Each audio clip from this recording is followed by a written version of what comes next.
তৈরি করে নিলাম ইলিশ মাছের লেজা দিয়ে ভর্তা। এই ভর্তা থাকলে গরম ভাতে আর কিছুই লাগে না।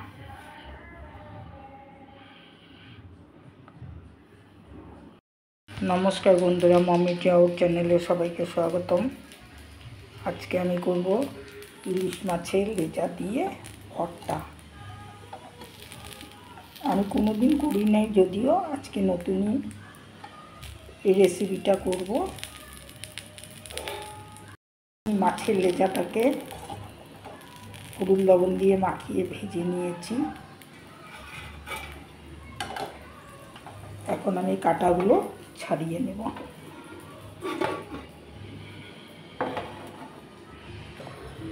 প্রথমে আমি বড় কাঁটাটাকে বের করে নেব।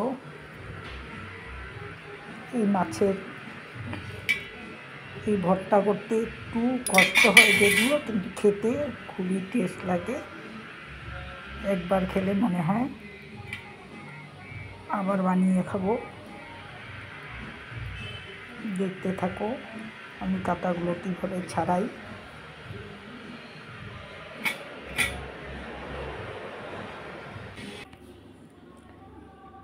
লেজাটার আমি কাঁটা মোটামুটি ছাড়িয়ে নিয়েছি। এই যে অনেক কাঁটা বের হয়েছে। আমি ভর্তাটা করার সময় আবার একটু দেখে নেব, হয়তো দুই একটা ছোটো কাঁটা থাকতেও পারে। বাকি কাঁটাগুলো আমি সব বেছে নিয়েছি, বড় কাঁটা। ভর্তা বানানোর জন্য আমি নিয়ে নিয়েছি কয়েকটা শুকনো লঙ্কা। আমি তেলের উপরে লঙ্কাগুলো ভেজে নিব।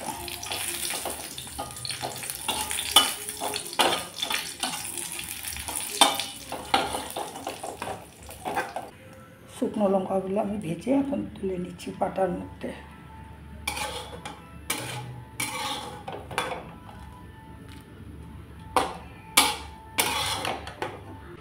আমি শিলপাটার মধ্যে মোটামুটি এইভাবে আমি মরিচটাকে গুঁড়া করে নিলাম। আমি দুটো পেঁয়াজ নিয়েছি, এখন পেঁয়াজটাকেও আমি এইভাবে থেতলে নেব। আমার হামুল দিসটা ছিল কিন্তু ভেঙে গেছে।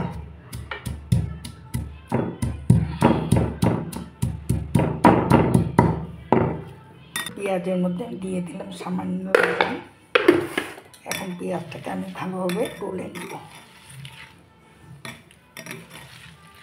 আমি অল্প শিলপাটাতে থেতলেও নিয়েছি। এইভাবে করে নিলে একেবারে নরম হয়ে যাবে। এখন কাটা ফেলে দেওয়া লেজাটাকে আমি আধা ভাঙ্গা করে বেটে নেব। লেজাটাকে আমি কাটা ছাড়িয়ে নিয়ে আধা ভাঙ্গা করে পাটায় বেটে নিয়েছি। আর নিয়ে নিয়েছি কয়েকটা শুকনো লঙ্কা। আমি তেলের উপরে ভাজা করে এইভাবে আমি বেটে নিয়েছি। অনেকে ধনিয়া পাতা দেয় না, কিন্তু আমি ধনিয়া পাতা দেব, যেহেতু ভর্তা বলতেই ধনিয়া পাতাটা চলে আসে। যে কোনো ভর্তায় আমরা ধনিয়া পাতাটা দিতে পারি। আর এই যে আমি পেঁয়াজ নিয়ে নিয়েছি, পাটাতে আমি থেতো করে আমি লবণ দিয়ে মাখিয়ে একদম নরম হয়ে গেছে। এখন দিয়ে দিচ্ছি।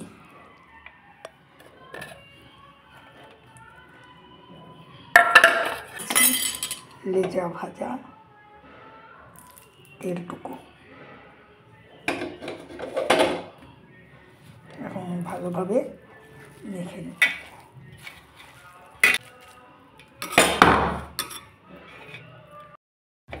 আমি মেখে নিলাম।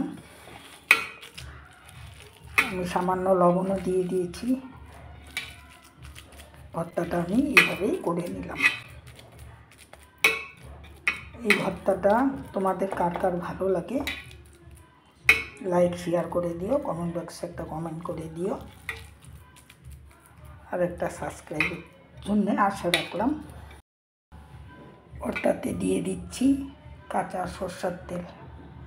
এই তেল ছাড়া ভর্তা কোনো কিছুই ভালো লাগে না, সরষের তেলটা লাগেই ভর্তা করতে। করে নিলাম ইলিশ মাছের লেজা দিয়ে ভর্তা।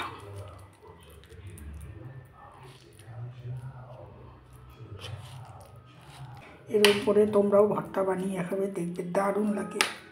ভাতের সাথে আর কোনো সবজিরই দরকার হয় না।